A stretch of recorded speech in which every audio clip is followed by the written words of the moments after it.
2023-yil 17-yanvar kuni sodir bo'lgan gaz balloni portlashi Rasuljon Ibrohimovning taqdirini butunlay o'zgartirdi. 32 yoshida u 65% kuyish jarohati bilan og'ir sinovlarni boshdan kechirdi. 1,5 oy komada yotdi, 1,5 yil davomida to'shakka mixlandi. Shu vaqt ichida 7 ta jarrohlik amaliyotini o'tkazdi, ammo hali ham og'riqli davolanish jarayonlari davom etmoqda. Bugun Rasuljonning yana 6 ta plastik jarrohlik amaliyotiga ehtiyoji bor. Bu operatsiyalar uchun esa 11 ming AQSh dollari kerak. Imkoningiz bo'lsa, yordam qo'lini cho'zing. Rasuljon Ibrohimov 32 yoshda 2023-yil 17-yanvar kuni gaz ballon portlashi natijasida 65% kuyish darajasida og'ir jarohat oldi. 1,5 oy davomida komada yotdi. 1,5 yil davomida bir xonada, bir to'shakda yotganicha hayot uchun kurashdi.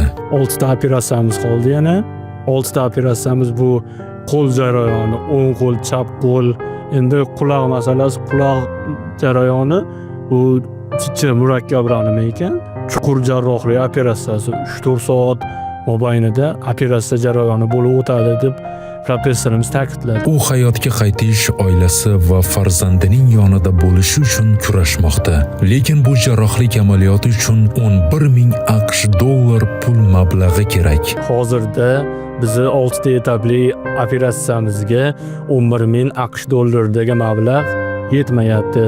Butun O'zbekiston aholisidan saxovat beshi qo'lidan mablag'i keladigan yurtdoshlarimdan men operatsiya shu 6 ta etapli operatsiya uchun yordam berishlarini iltimos qilaman. U oilada yagona o'g'il, bir farzandning otasi. Onasi esa har kuni ko'zida yosh, dardga to'la yurak bilan farzandi uchun duoda. Bu hayot sinovi faqat Rasuljon va uning oilasi uchun emas. Bu bizga ham berilgan sinov.